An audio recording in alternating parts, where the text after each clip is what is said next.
धस्य ज्ञानाञ्जनशलाकया चक्षुरुन्मिलितं येन तस्मै श्रीगुरुवे नमः। नमो महावदन्याय कृष्णप्रेमप्रदायते कृष्णाय कृष्णचैतन्य नाम्ने गौरतुषे नमः। हे कृष्ण करुणा सिंधु दीनबंधो जगतपते गोपेश गोपिका कांत राधा कांत नमोस्तुते। तप्त कांचन गौरांगी राधे वृंदावनेश्वरी वृषभानुसुते देवी प्रणमामि हरिप्रिये। तवैवास्मि ना जीवामि त्वया विना इति विज्ञाय राधिके नय मां चरणान्तिकं। गुरुवे गौरचन्द्राय राधिकायै तदालये कृष्णाय कृष्णभक्ताय तद्भक्ताय नमो नमः। वाञ्छाकल्पतरुभ्यश्च कृपा सिन्धुभ्येव च पतितानां पावनेभ्यो वैष्णवेभ्यो नमो नमः। श्री कृष्ण चैतन्य प्रभु नित्यानंद श्री अद्वैत गदाधर शिवासादि गौर भक्त वृंद हरे कृष्ण कृष्ण कृष्ण हरे हरे हरे राम राम राम हरे हरे। मैं सर्वप्रथम ग्रंथराज जैव धर्म तदीय रचयिता सच्चिदानंद श्री भक्ति विनोद ठाकुर के श्री चरण कमलों में कोटि कोटि दंडवत प्रणाम कर उनकी अहेतु की कृपा की याचना करती हूँ।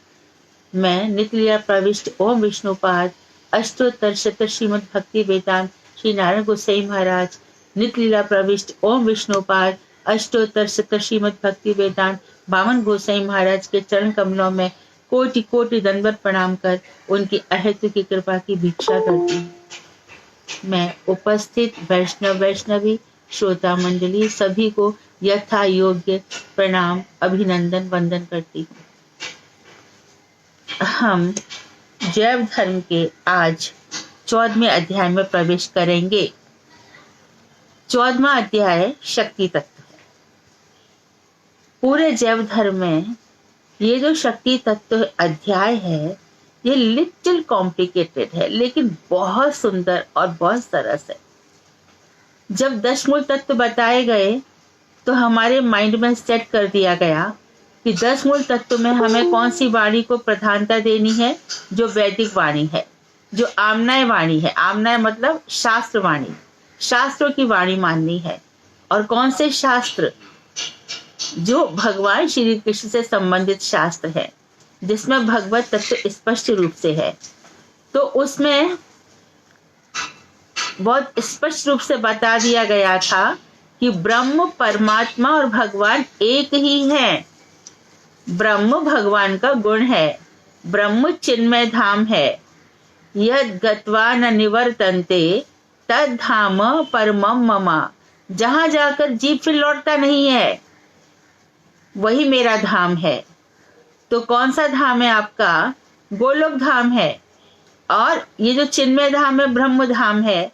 तो ब्रह्म धाम भगवान का धाम है तो सही, लेकिन उनके जो प्रकाश निकल रहा है वो प्रकाश है वहां धाम में, और कुछ नहीं है, प्रकाश ही प्रकाश है। यदि धाम कह रहे हैं तो इसका मतलब ये हुआ कि भगवान वहां पर है, उनके पार्षद हैं, माता पिता हैं, उनकी प्रेयसियां हैं, गोपियां हैं, और जिन जिनको उन्होंने वरण किया है वो सब उस धाम में हैं। उस धाम में ब्रह्म ज्योति जैसी चकाचौंध वाली बात नहीं है। वहां पर सब कुछ निर्मल है, सात्वत है। तो ऐसे धाम का वर्णन करने वाले जो शास्त्र हैं उन्हीं की हमें बात माननी है। भगवान परमात्मा भी है। परमात्मा में रूप में वो क्या कर रहे हैं? गर्भोदशाही रूप में पूरे विश्व में उन्होंने प्रवेश किया हुआ है। सब कुछ परमात्मा से चल रहा है। क्यों प्रवेश किया? क्योंकि संसार में इतने सारे लोग हैं तो मुझे उनको कंट्रोल में करना है। तो अभी ये सब प्रश्न नहीं करने चाहिए कि फिर इतना ये सब आतंकवाद क्यों फैल रहा है, इतने लोग बुरा काम क्यों कर रहे हैं। ये हमेशा से ही होता हुआ आया है। हमेशा से ही सतयुग में सुनीति जैसी स्त्रियां थीं जो छोटे से बालक से भी मात्सर्य रखती थी। उस समय भी जब उत्तम कुमार, ध्रुव के भाई उत्तम कुमार का वध किया गया तो ध्रुव ने बहुत सारे लोगों को मारा था। हमेशा से सब चला आ रहा है, हमेशा से ही। तो ये भगवान श्री कृष्ण की व्यवस्था है जिसमें हमें प्रश्न नहीं करना है। सुर और असुर दोनों प्रकार के लोग मैंने पैदा किए हैं। मत्तः परतरम नान्यत किंचित अस्ति धनंजय। अर्जुन सुनो, मुझसे श्रेष्ठ कुछ भी नहीं है। आपसे श्रेष्ठ मतलब भगवान श्री राम, भगवान श्री नरसिंह देव, सबसे श्रेष्ठ मैं हूं। क्यों? क्योंकि मेरे अंदर 4 माधुरी है, जो हमने लास्ट टाइम पे पढ़ा। तो एक माधुरी क्या बताई? हतारी गति दायकत्व। भगवान श्री कृष्ण जिसको मार देते हैं उसका पुनः जन्म नहीं होता, तो जिनको राम मारते हैं उनका पुनः जन्म हो जाता है। हाँ, जैसे कि रावण और कुंभकर्ण क्या बनकर आए? हिरण्याक्ष और हिरण्यकश्यप।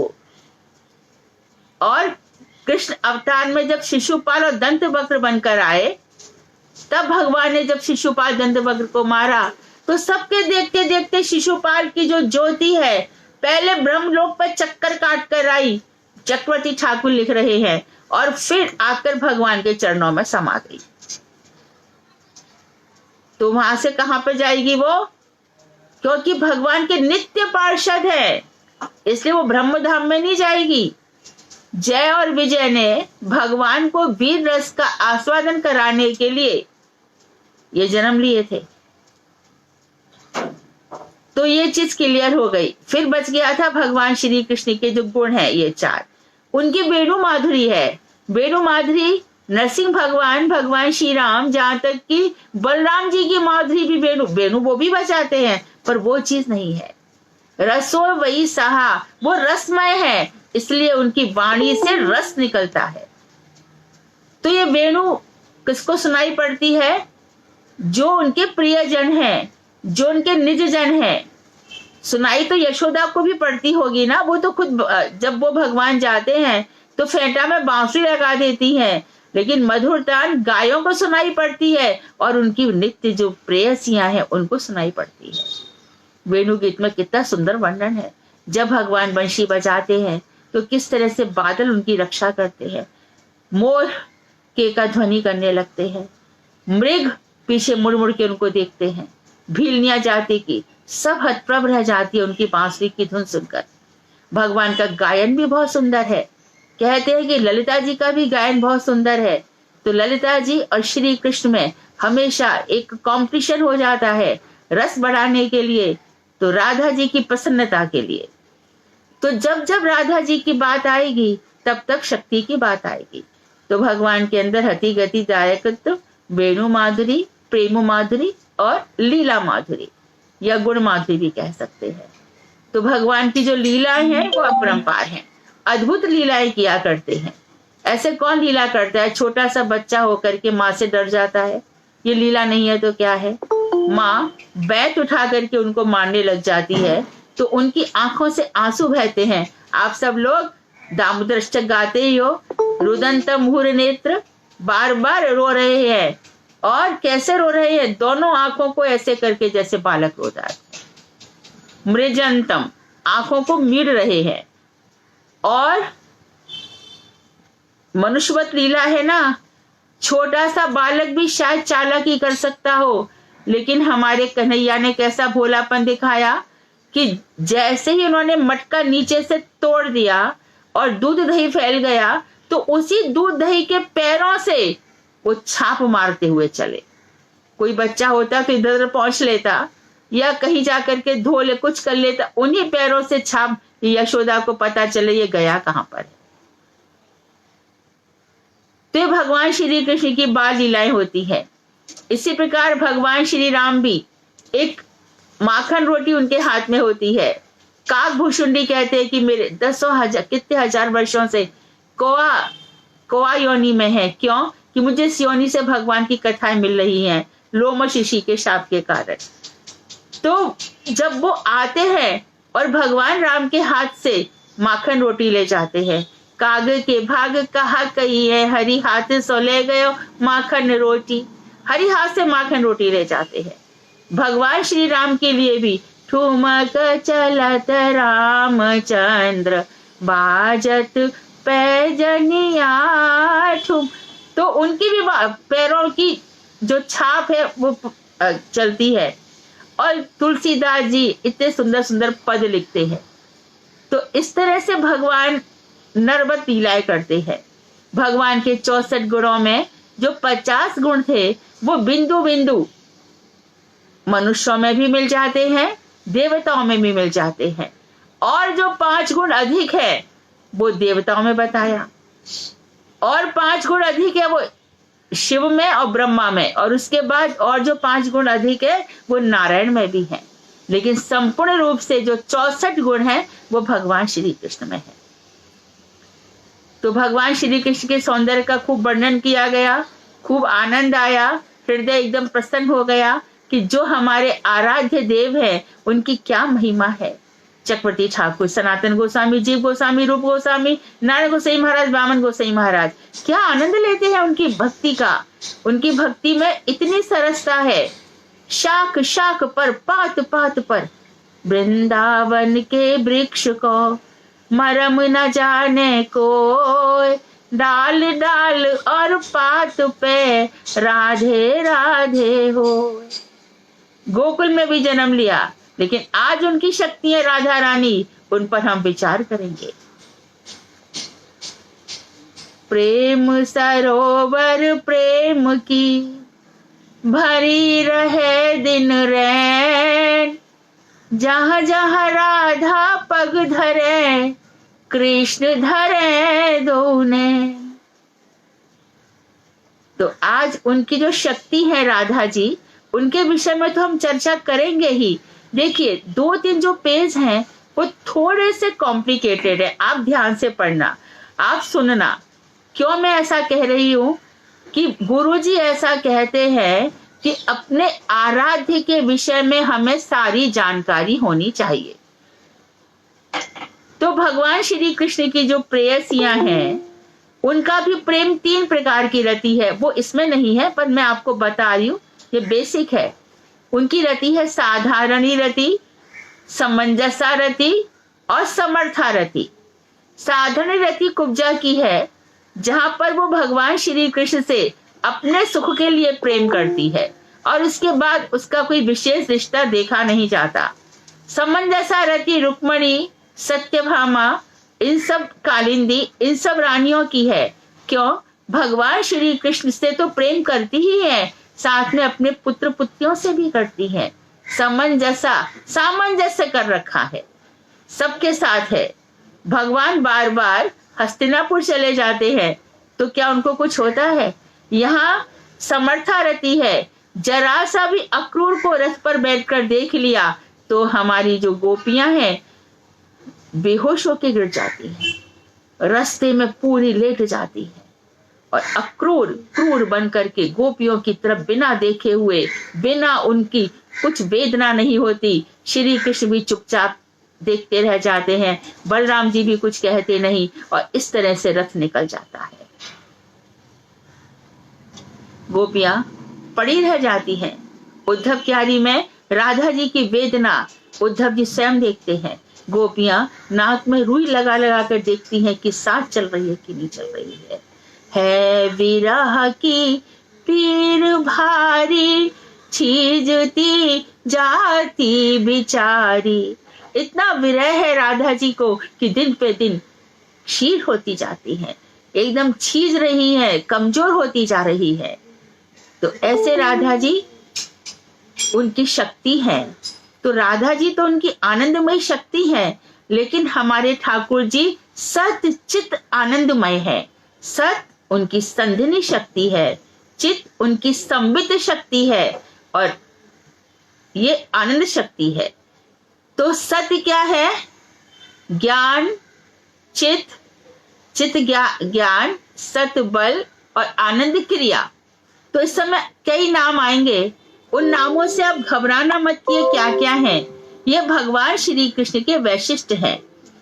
तो भैया भगवान की शक्ति ही सब कुछ काम कर रही है, भगवान की शक्ति सब कुछ काम कर रही है। ध्यान देंगे तो भगवान क्या कर रहे हैं? तो इसमें सारे उपनिषदों ने बता दिया। सा एक शब्द, वो इच्छा करते हैं, वो देखते हैं। जब इच्छा करते हैं तभी शक्तियां काम करती हैं। तो फिर हमारे महाराज कृष्ण भगवान क्या करेंगे? अभी देखो चातुर्मास होगा तो अपनी शक्तियों को लेकर के सो जाते हैं, लेकिन मन उनका नहीं सोता, अध खुली आंखों से सोते हैं। क्षीर सागर में सब देवता देव उत्थान एकादशी के दिन जाते हैं और भगवान श्री कृष्ण से प्रार्थना करते हैं कि नाथ उठिए।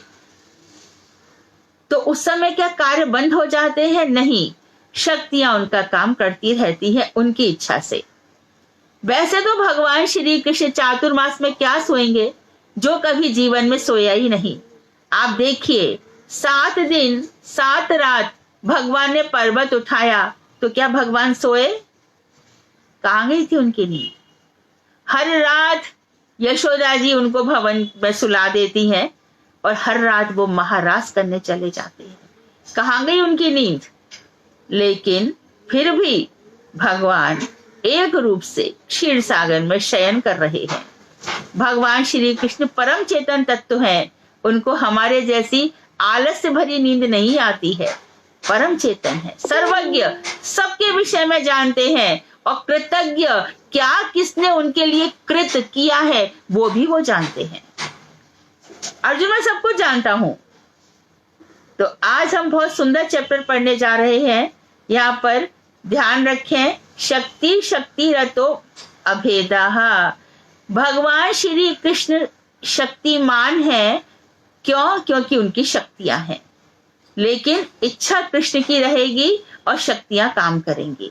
तो कौन कौन सी शक्ति क्या क्या कार्य करती है, इसमें थोड़े से नाम आएंगे, परंतु हमें यह पता चलेगा कि जिस विश्व में हम रह रहे हैं उस विश्व का संचालन कैसे हो रहा है।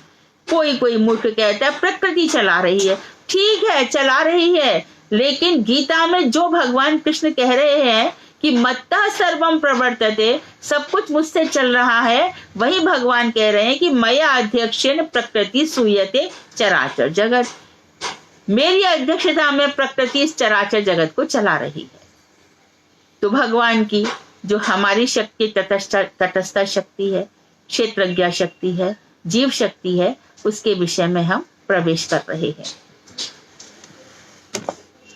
ब्रजनाथ वृद्ध बाबा जी के कल रात वाले विचारों से बड़े ही प्रभावित हुए हैं, जहां उन्होंने भगवान श्री कृष्ण के 64 गुण बताए, ब्रह्म के विषय में बताया, परमात्मा के विषय में बताया कि एक अंश से परमात्मा ने प्रवेश कर रखा है। आज दिन भर उन्हीं सब विचारों पर गंभीर चिंतन कर बड़े आनंद का अनुभव कर रहे हैं। तो जैसे से विचार करते जाते उन्हें बड़ा आनंद हो रहा है। भगवान श्री कृष्ण की लीलाओं को सुनकर आनंद की अनुभूति तो होती ही है, और तत्व जानने को मिल रहा है। इस पूरे विश्व ब्रह्मांड में जीव क्यों भटक रहा है, कहाँ भटक रहा है, उनका क्या भरोसा। अहिल्या का जरा सा भी शाप हो गया, अहिल्या को पत्थर बना के छोड़ दिया। जब भगवान श्री राम आएंगे तब उद्धार होगा। तो इस पूरे ब्रह्मांड में हम कहां पे पड़ जाएंगे, क्या हमारा हो जाएगा, हम तो जानते भी नहीं है कि कल भी हमारा क्या होगा। तो उस ऐसे में हम जब ये जान जाते हैं कि भगवान श्री कृष्ण की लीला से सब कुछ हो रहा है, तो हम उनकी लीलाओं को जानकर आनंद की अनुभूति करते हैं और उनके साथ अधिक क्लोजनेस फील करते हैं। हमारा ही तो कन्हैया वंशी बजा रहा है वृंदावन धाम में, राधा रमन लाल जी है। एक बहुत बड़े महात्मा संत थे, एक कथा सुनाते हैं पुराने लोग। तो वो राम जी के भक्त थे, तो हमेशा सीताजू राम सीताजू राम सीताजू राम किया करते थे। कोई भी उनसे कुछ कहे, कभी कभी लोग मजाक करते थे, तो ये लोग कहते हैं कि मजाक भी करते हैं तो क्या हुआ, तो मजाक में कहते थे राधा जू कृष्ण राधा जू कृष्ण, तो वो उत्तर देते थे सीताजू राम सीताजू राम। तो वो कहते थे कि इस बहाने लोग नाम तो लेते हैं भगवान का। तो यदि वो वृंदावन में रहते थे, बांके बिहारी जाए तो कहते मैं अवध बिहारी देखकर आया हूँ, राधा रमन जी जाए तो कहते कि मैं सीता रमन के दर्शन करके आया हूँ, राधा वल्लभ जाए तो कहते मैं जानकी वल्लभ के दर्शन करके आया हूँ। इस बात का वो बिल्कुल भगवान में डूबे हुए थे।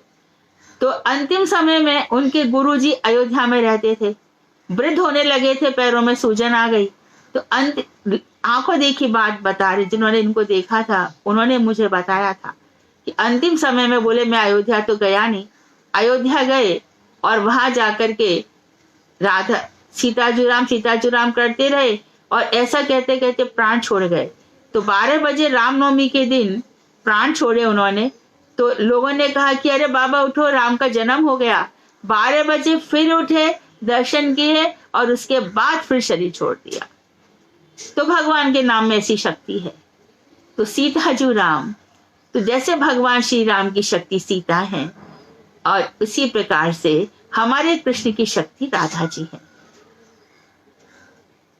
तो ऐसी लीलाओं को सुन करके अत्यधिक आनंद की अनुभूति होती है। बीच बीच में जो ब्रजनाथ थे वो मनी मन कहते, आहा श्री गौरांग देव की शिक्षाएं क्या ही अपूर्व हैं। गौरांग महाप्रभु ने क्या शिक्षाएं दी हैं, पूरा उपदेशामृत सुना दिया। अब उसका हम आगे अभी जनवरी में आगे क्लास प्रारंभ करेंगे। क्या सुंदर बात बताई। जीव को इससे ज्यादा और क्या चाहिए। चारों तरफ से हाय हाय त्राही त्राही मची है, इतना दुख है, उसका पार पाने का कोई रास्ता भी दिखाई नहीं दे रहा है। खाली बस भगवान का नाम है जहां पर परम शांति है। तो वो आनंद की बहुत अनुभूति कर रहे हैं। सुनने के साथ ही मानो हृदय में अमृत का समुद्र लहराने लगता है। अमृत लगती है ये कथाएं, अमृत। हरि अनंत हरि कथा उन अनंता, गा वही सुनहि कहे सब संता। अमृत है ये, बहुत सुंदर नेक्टर है। तो सुनने के साथ ही मानो हृदय में अमृत का सागर लहराने लगता है।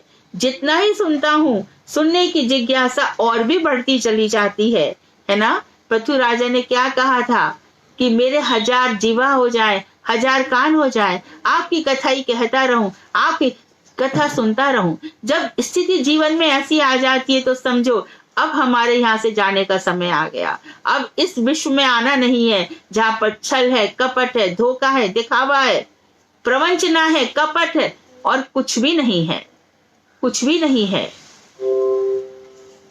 जो हमें प्रेम भी दिख रहा है वो भी झूठा है, सब कुछ झूठा है, यहाँ पर कुछ भी सच नहीं है। तो यहाँ पे दोबारा जन्म लेने से तो अच्छा है कि याज्ञवल्क्य ने गार्गी से कहा, गार्गी तुम पूरा तत्व जान लो, थोड़ा सा भी तत्व जान तो तुम्हें संसार में रहना पड़ेगा। गीता में ये बात आई है। याज्ञवल्क्य गार्गी से कह रहे हैं कृष्ण के संबंध में पूरा तत्व समझो, और भगवान की कृपा से आ भी जाता है। बाबा जी महाराज पुराने हैं, अनुभवी हैं, उनके मुख से मानो तत्व का अमृत बरसता है।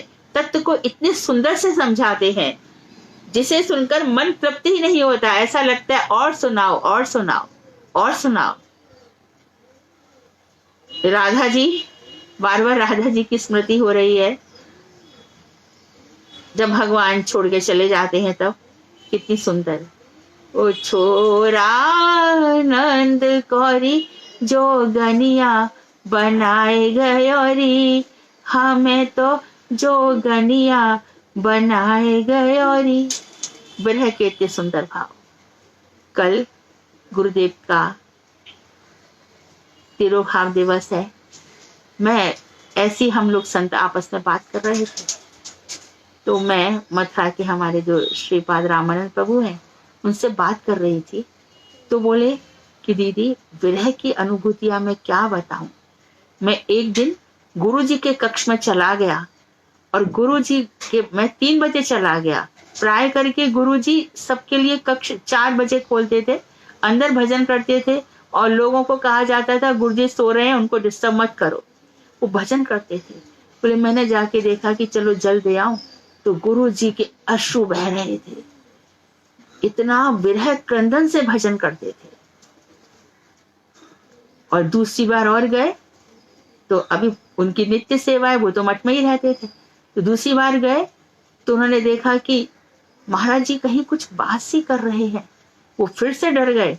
बाद में पूछा गुरुदेव, बोले मैं चक्रवर्ती ठाकुर से बातें कर रहा था। तो ये सब अनुभूतियां संतों के मुख से वचन सुनते हैं। तो गुरुदेव जो भजन करते हैं उस भजन में हमारा प्रवेश जरूर होगा, तत्व ज्ञान होगा और संसार से हमारा मन खत्म हो जाएगा। ये तत्व ज्ञान से ही मन हटेगा, नहीं तो नहीं हट सकता। ध्यान रखना, जैसे जैसे तत्व ज्ञान का अमृत हृदय में प्रवेश करेगा तो हृदय की जो कर्णिका है, जो भगवान के बैठने का स्थान है, वो बिल्कुल साफ होती जाएगी। इस संसार में तो तत्व जैसा कुछ है ही नहीं, फिर भी भगवान ने हमें जन्म इसीलिए दिया क्योंकि संसार हमें अच्छा लग रहा था। हमारा जन्म होना ही है, भगवान इसमें कुछ रोक नहीं सकते। हमें अपने स्वभाव के कारण यहाँ जन्म लेते रहते हैं और कर्मों के कारण। तो बाबा जी महाराज के मुख से मानो तत्व का अमृत बरसता है, जिसे सुनकर मन तृप्त नहीं होता। सिद्धांत क्या होते हैं, बड़े नपे तुले हुए होते हैं, बिल्कुल पॉइंट टू पॉइंट बातें करते हैं। उनका कोई भी अंश राधिका का कोई भी अंश असंगत नहीं होता। राधिका को बोलना पानी दे देगी। लगता है इन सिद्धांतों के पीछे पीछे समस्त शास्त्र दौड़ते हुए आ रहे हो। इन सिद्धांतों के पीछे सारे शास्त्र चले आ रहे हो। क्यों क्यों कहा? क्योंकि इसमें जैव धर्म में सारे शास्त्रों का निचोड़ है।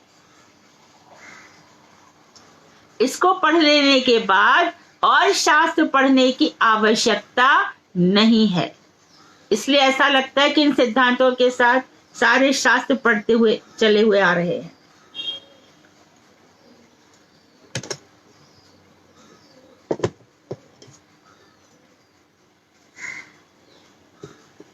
लगता है उनके एक एक अक्षर का प्रतिपादन करने के लिए। समझ में नहीं आता आखिर ब्राह्मण समाज उनकी निंदा क्यों करता है। तो ब्राह्मणों को ये वैष्णव क्यों बुरे लगते हैं? ब्राह्मण तो सिद्धांतों को जानते ही नहीं। तो ये बात ब्राह्मणों के वैष्णवों का हम लोग एक चैप्टर में काफी डिस्कस कर चुके हैं। मालूम होता है मायावाद के प्रति पक्षपातित्व ही ब्राह्मण मंडली के असैद्धांतिक होने का कारण है। तो ब्राह्मणों के पास सिद्धांत क्यों नहीं होते? क्योंकि ब्राह्मण सबसे बड़े मायावादी कर्मकांडी होते हैं। मायावाद में क्या है? मायावाद में हम कई दफे बता चुके हैं, वो ईश्वर को नहीं मानते, भगवान नहीं मानते, वो ब्रह्म को ही मानते हैं। उनको ऐसा लगता है कि ब्रह्म के दो शक्ति हैं, विद्या और अविद्या। ब्रह्म जब अविद्या के आश्रित हो जाता है तब वो रामकृष्ण आदि मूर्तियों में जन्म लेता है, लेकिन जब उसकी विद्या जाग जाती है तब वो संसार छोड़ के ऊपर आ जाता है। तो वो इसी बात को भरोसा करते हैं कि भगवान जन्मते हैं मरते हैं, लेकिन भगवान अजो शाश्वत अयम, भगवान कभी भी जन्म लेकर भी जन्म नहीं लेते, हमेशा शाश्वत है। ये बात वो लोग नहीं मानते। उनके लिए भगवान जिए और मरे, इसके लिए वो मायावादी हैं। तो वो मायावाद का पक्ष लेते हैं, इसलिए इन चीजों को समझ नहीं पाते। ऐसा सोचते सोचते वे रघुनाथ दास बाबा जी की कुटीर पर पहुंचे। न्यायिक थे ब्रजनाथ, वहां पर जाने से उनके सारे प्रॉब्लम सॉल्व होने वाले हैं। उन्होंने पहले कुटी को और उसके बाद बाबा जी महाशय को दर्शन कर दंडवत प्रणाम किया। बाबा जी ने उन्हें बड़े प्रेम से गले लगाकर अपने निकट ही बैठा लिया। तो ब्रजनाथ ने बैठते बैठते उत्कंठित होकर कहा, प्रभु कल आपने मुझे श्री 10 मूल का तृतीय मूल श्लोक सुनाने को कहा था। 2 तो हो गए, एक तो भगवान श्री कृष्ण के सारे परिचय आ गए, हरि एक वस्तु है और पहले वेद ही एक वाक्य है, और उसके बाद अब तीसरा 10 मूल आ रहा है, उसे सुनने के लिए मेरी बड़ी इच्छा हो रही है, कृपा कर उसे सुनाइए। ब्रजनाथ की बात सुनकर बाबा जी बड़े आनंदित हुए और पुलकित होकर कहने लगे, पराख्यायाः शक्ते रपुथगपि सा स्वयं महिमनि स्थितो जीवाख्याम स्वामचित भी हिताम ताम त्रिपदिकाम स्वतंत्र इच्छा शक्तिम सकल विषय प्रेरण परो विकारादि शून्यः परम पुरुषोयम विजयते। ये तीसरा 10 मूल है, 10 में से ये तीसरा है। इसका अर्थ ये है कि भगवान की जो पराशक्ति है, पराशक्ति वो अचिंत्य है, चिंतन से परे है, क्योंकि बाकी सब शक्तियां जो और होंगी संसार की में, जो हम सब देखते हैं, कहीं हाइड्रोजन बम चल रहा है, कहीं कोई व्यक्ति किसी को खिला पिला रहा है, लेकिन भगवान के यहाँ पर साइमल्टेनियसली सारी शक्तियां विरोधी होते हुए भी एक साथ काम करती हैं। एक जगह उनकी जन्म की शक्ति चल रही है, लोग जन्म ले रहे हैं, और दूसरी ओर उनकी संहार शक्ति भी चल रही है, लोग मर भी रहे हैं, और तीसरी तरफ लोग सुरक्षित भी हैं। तो भगवान की सारी वृद्ध शक्तियां भगवान को आश्रय लेकर के हैं। तो उनकी तो समझ में नहीं आता कि भगवान एक साथ ऐसे सब काम कैसे कर लेते हैं। तो अचिंत्य पराशक्ति से अभिन्न होते हुए भी भगवान स्वतंत्र इच्छामय हैं।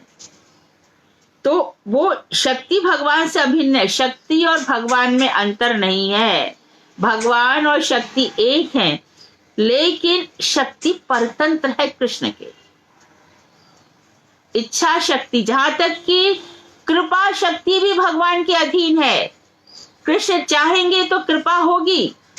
गौरांग महाप्रभु की जो शक्ति है, कृपा शक्ति, वो स्वतंत्र है, क्योंकि वो राधा जी का भाव लेकर आए हैं।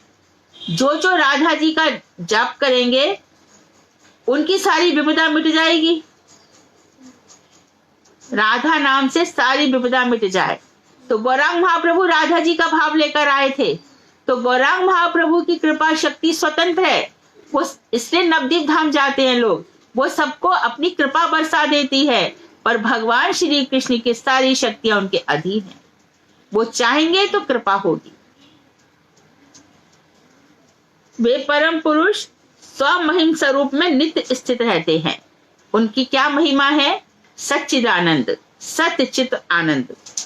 चित शक्ति, जीव शक्ति और माया शक्ति रूप 3 पदों से युक्त अपनी पराशक्ति को उपयुक्त विषयों के व्यापार में सर्वदा प्रेरणा देते हैं। तो 3 शक्ति बताई है भगवान की। एक है चित शक्ति, दूसरी है जीव शक्ति, और तीसरी है माया शक्ति। तो जो भगवान की पराशक्ति है वो 3 पदों से युक्त है, जीव, माया और चित। तो इसी ऐसा करते हुए भी स्वयं निर्विकार रहकर वे परम तत्व रूप भगवान अपने पूर्ण स्वरूप में नित्य विराजमान होते हैं। अर्थात माया उनकी काम कर रही है, लेकिन वही माया भगवान के पास जाने से लज्जित हो रही है, भगवान के पीछे खड़ी होती है।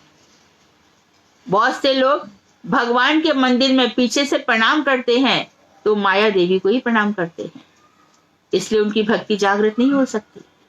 माया पीछे लज्जित होती है कि कैसे कैसे लोग हैं इस जन्म में दुर्गा बन करके, उनको ताड़ित करती है कि उनको कैसा काम माया करवा रही है, माया कैसा काम कर रही है भगवान, तो लज्जित मन से खड़ी रहती है। यहाँ पर यह कह रहे हैं कि जीव शक्ति, जीव उत्पन्न हो रहे हैं, मर रहे हैं, और उनकी चित्त शक्ति, परम चेतना शक्ति, ये तीनों शक्तियां काम कर रही हैं, लेकिन भगवान को इससे उसी प्रकार फर्क नहीं पड़ रहा जैसे आकाश से वायु निकलती है और आकाश प्रभावित नहीं होता, उसी प्रकार से भगवान से निकलने वाली शक्तियां अपना अपना काम कर रही हैं। भगवान निर्विकार है, उनको कोई विकार नहीं हो रहा, कोई परिवर्तन नहीं हो रहा, उनकी ये शक्तियां काम करती रहती हैं। तो ब्रजनाथ बोले, ब्राह्मण मंडली तो यह कहती है कि परम तत्व ब्रह्मावस्था में लुप्त शक्ति है और ईश्वर अवस्था में वही व्यक्त शक्ति है। कि ब्राह्मण लोग यह कह रहे हैं कि जो ब्रह्म हम कहते हैं ना, तो वहां पे भगवान की शक्ति खो गई है, भगवान अपने आप को भूल गए हैं, और जो ईश्वर है वहां पे उन्होंने अपनों को प्रकट कर दिया और छुपा लिया।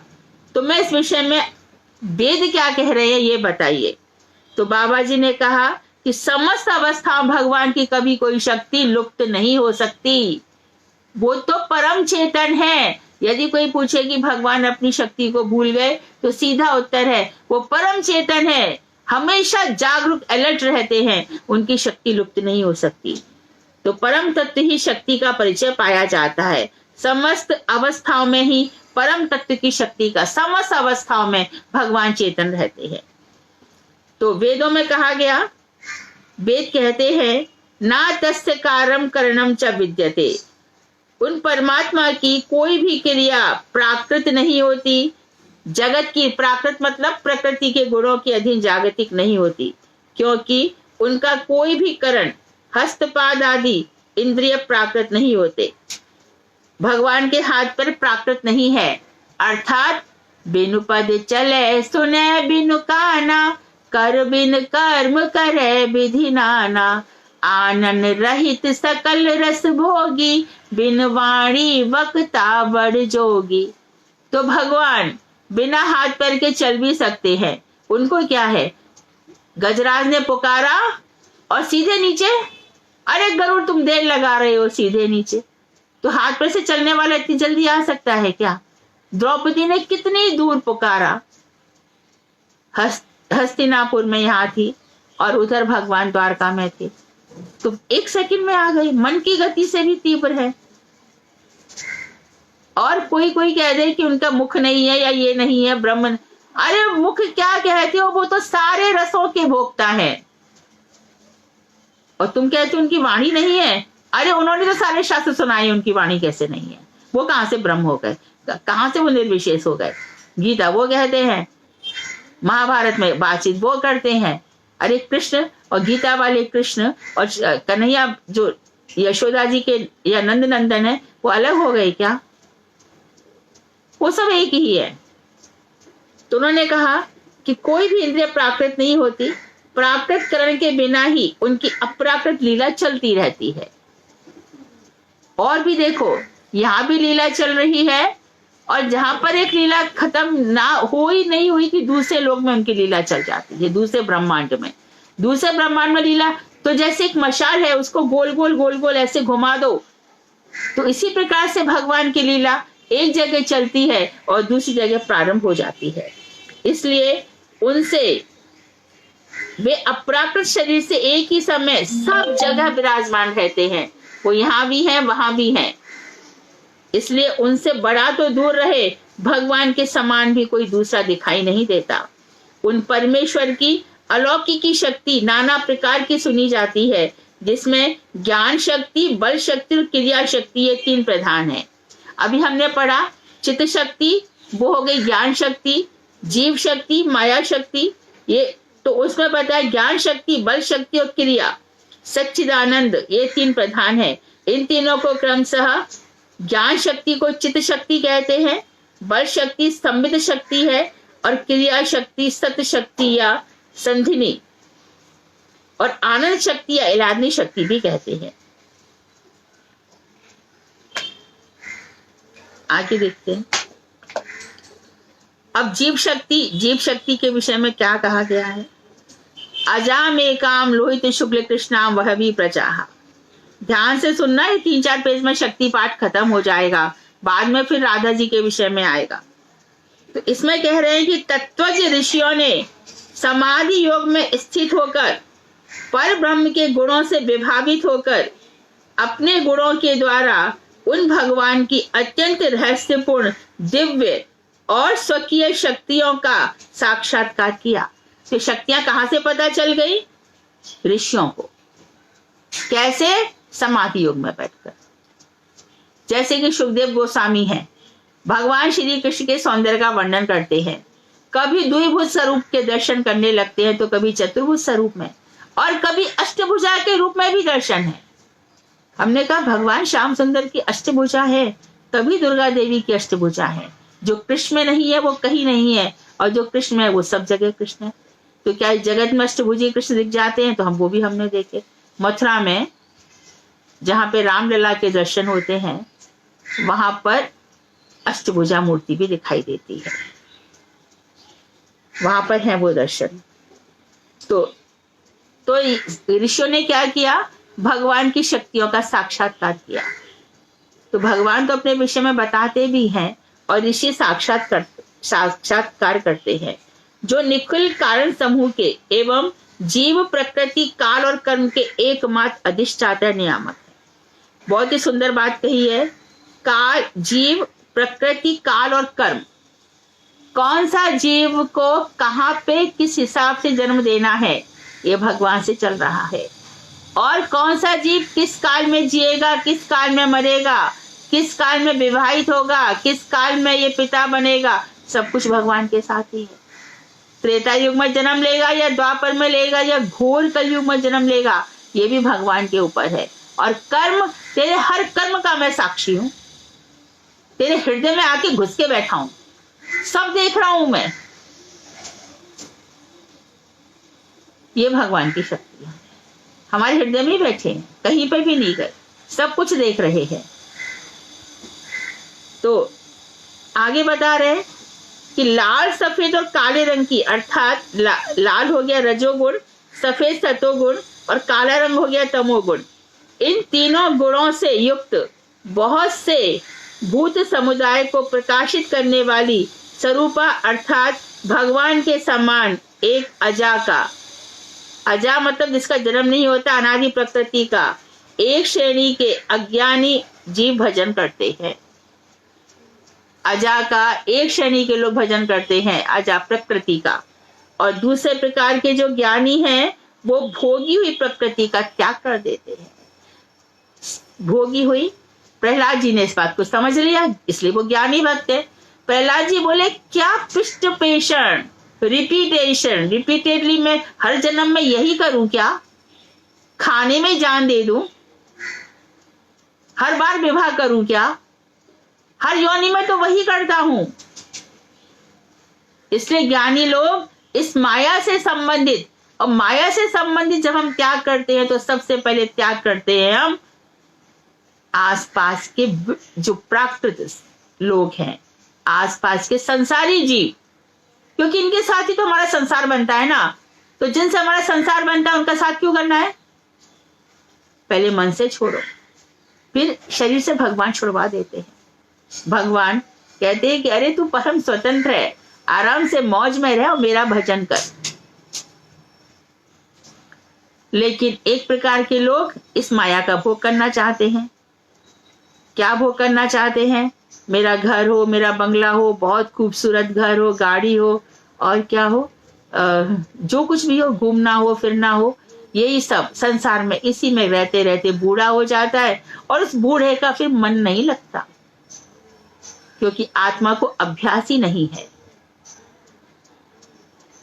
कौमारत है ना, प्राज्ञ, गीता में कहा गया है बाल अवस्था से ही भजन करवाओ बच्चों को, बाल अवस्था से ही भजन करो।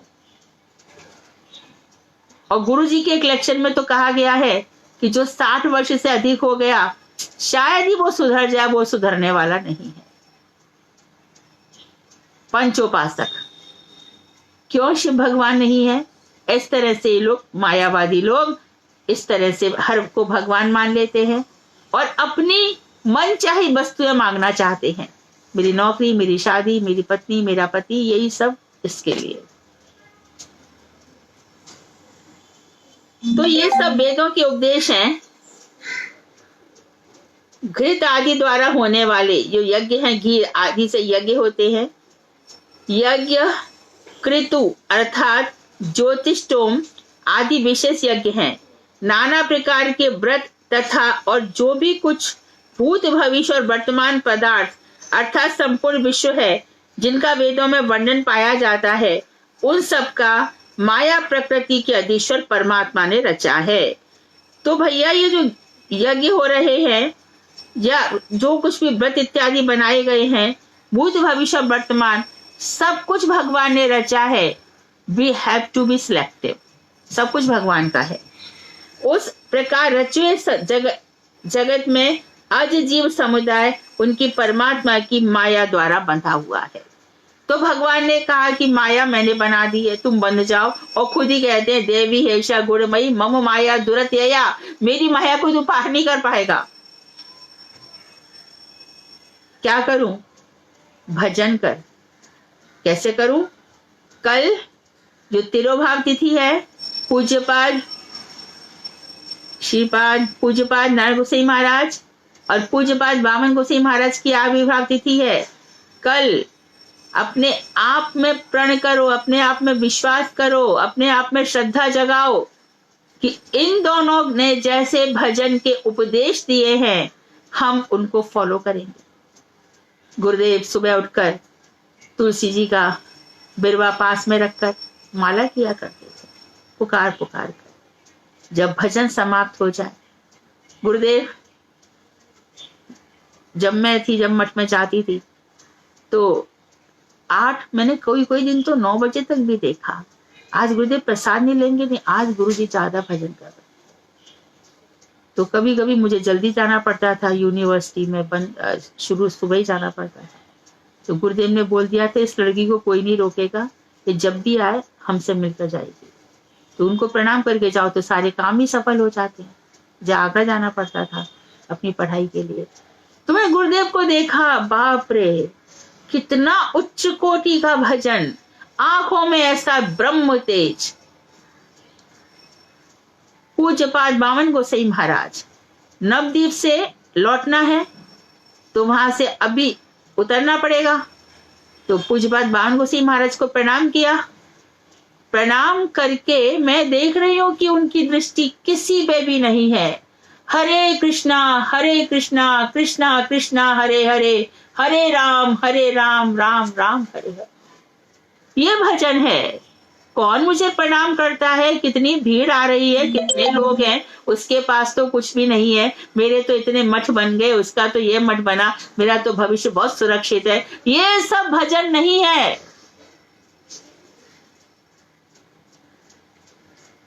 बिल्कुल भी नहीं। कुछ बात बाय गोसाई महाराज मुझ पर थोड़ी कृपा की। एक बार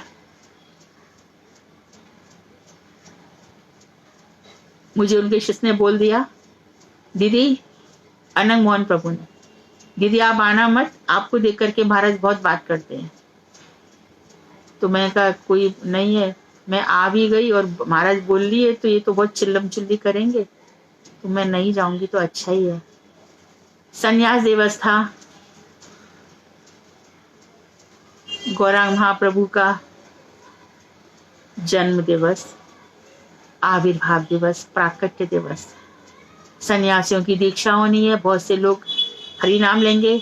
मैं नहीं गई, परंतु मैं उनके पादुकाओं को तो प्रणाम कर सकती हूँ, उसमें तो वो मुझे नहीं रोकेंगे। उनकी पादुकाएं कक्ष से बाहर रख दी गई थी, कक्ष बंद कर दिए गए थे। तो मैंने कक्ष के बाहर रखी पादुकाओं को प्रणाम किया, उनकी स्पर्श शक्ति का अनुभव किया, उनके चरणों की कृपा का अनुभव कर ही रही थी कि अनंग मोहन प्रभु बोले, दीदी आप आज आई क्यों नहीं? मैं कहा प्रभु जी आप ही ने तो मना किया था। बोले आज महाराज ने आपको 3 बार याद किया।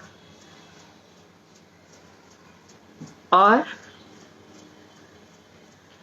मैं तब से फूट फूट कर इसलिए रोती हूं कि जो दिन गौरांग महाप्रभु का प्राकट्य दिवस था और जिस दिन उस समय स्मरण करते रहते हैं, तो मुझ अधम जीव पर उन्होंने थोड़ी सी जो कृपा बरसाई, तो मैं ऐसी कब बनूंगी जिसके लिए वो मुझ पर कृपा कर रहे थे।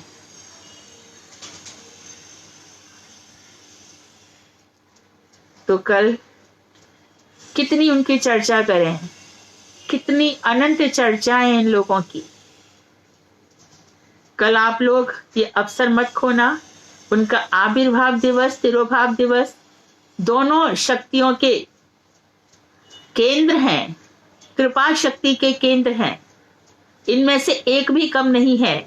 यदि कोई बामन गोसाई महाराज को कम समझेगा तो वह नारायण महाराज को प्रसन्न नहीं कर पाएगा, और जो नारायण महाराज को कम समझेगा वो बामन गोसाई महाराज को कभी भी प्रसन्न नहीं कर पाएगा। एक दफे मैं बामन गोसाई महाराज के कक्ष में बैठी थी, गुरुदेव आए, बामन गोसाई महाराज बोले नारायणाय नमः, गुरुदेव बोले वामनाय नमः। दोनों का एक साथ एक हृदय, 2 या 3 शरीर थी विक्रम गोसाई महाराज। इनका जो केशव गोसाई महाराज ने इनको अपनाया, कौन इनको समझ सकता है? और हम उनको कम और ज्यादा आंकने वाले हो गए। क्या ऐसी शक्ति मिल गई हमको?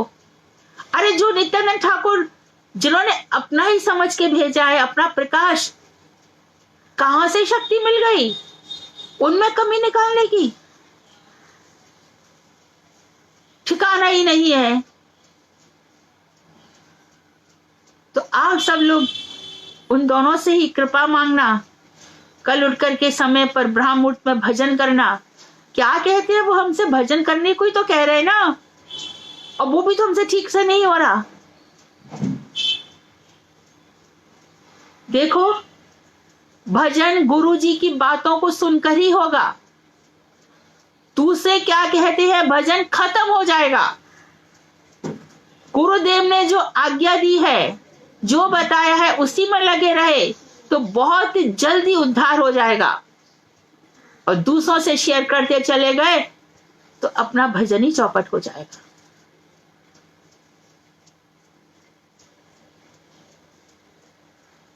आगे देखते हैं। तो इस जगत में अज जीव समुदाय उनकी माया द्वारा बंधा हुआ है। तो सारे जीव भगवान की माया से बंधे हुए हैं।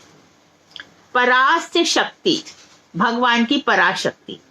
इस वेद मंत्र में परम तत्व की श्रेष्ठतम अवस्था में भी एक पराशक्ति को स्वीकार किया जाता है। तो परम तत्व भगवान जो हैं वो सर्वश्रेष्ठ अवस्था में है। वेद में कहीं भी परम तत्व की निशक्तिक अवस्था का वर्णन नहीं पाया जाता। वेद में कहीं भी नहीं कहा गया है कि भगवान की शक्ति नहीं है। उनकी शक्तियों का क्या वर्णन करें। अच्छा, गिरिराज जी उठा लिया तो सारे तो आचार्य कहते हैं कि राधा जी की शक्ति से उठाया।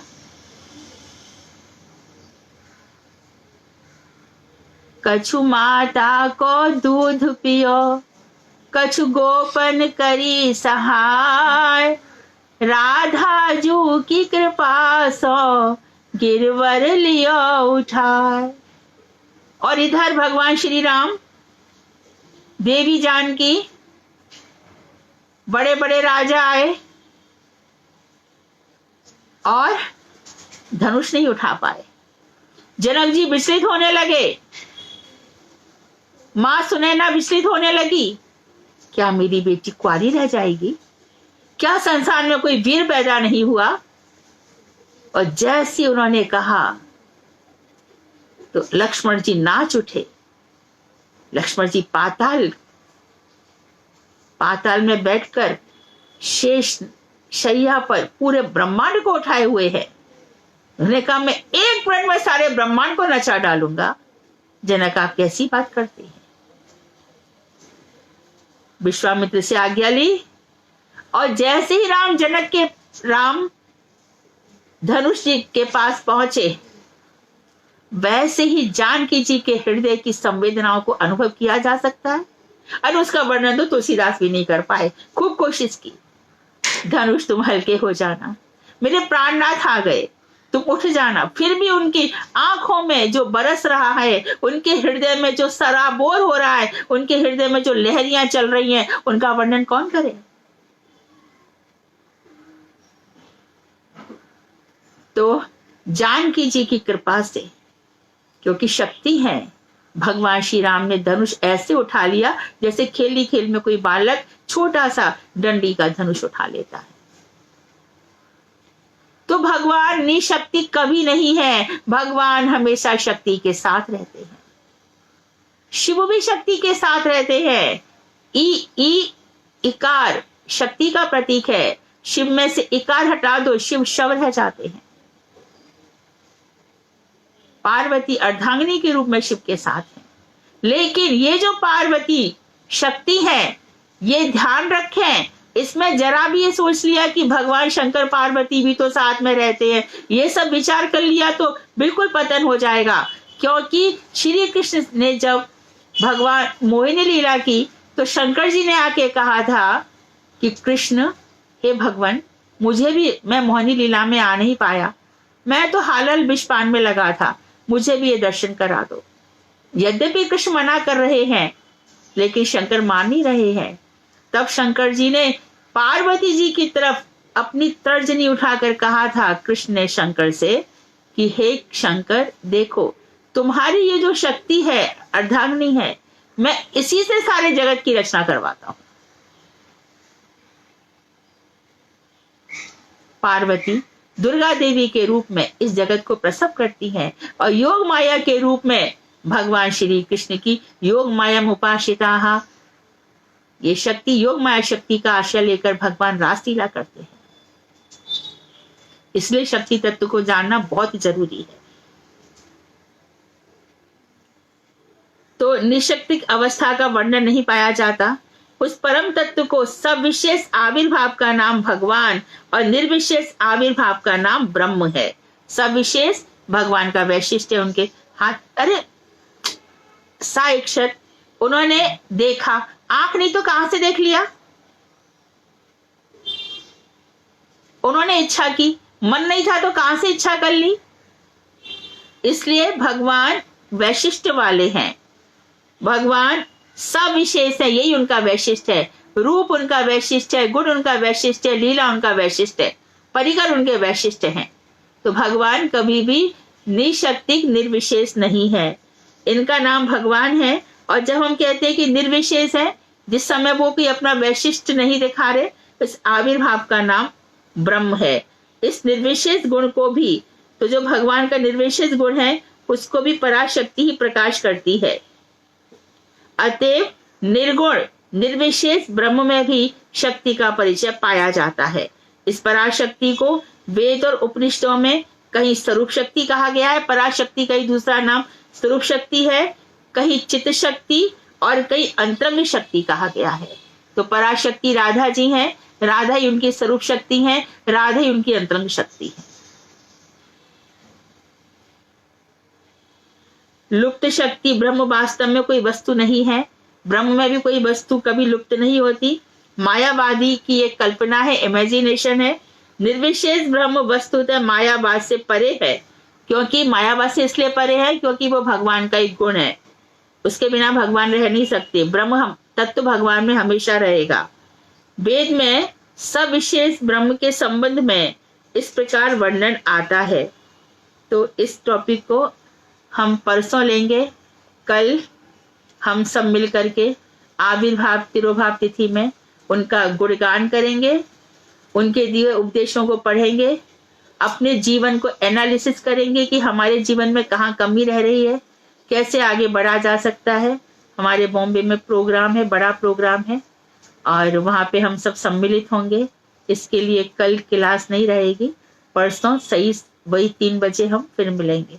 वांछा कल्पतरुभ्यश्च कृपा सिन्धुभ्येव च पतितानां पावनेभ्यो वैष्णवेभ्यो नमो नमः।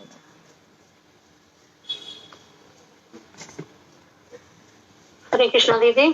यस, हरे कृष्णा। हरे कृष्णा दीदी। हाँ, हरे कृष्ण। दीदी मैं आपसे एक रिक्वेस्ट कर रही थी कि जैसा कल गुरुदेव की आविर्भाव तिथि और वो तिथि है, और हाँ। हम लोग कहीं जा नहीं सकते, हमारे आसपास में तो सुविधा नहीं है। प्रोग्राम है सुबह मठ में, तो बहुत जल्दी होगा, नोएडा मठ में नहीं हम सम्मिलित हो सकते। तो हम चाह रहे कि परसों की जो आप क्लास करो तो उसमें आप गुरुदेव के उस पे ही हमें जो कल आप करोगी तो वो सुनाना। थोड़ा बहुत सुना दूंगी, ठीक है।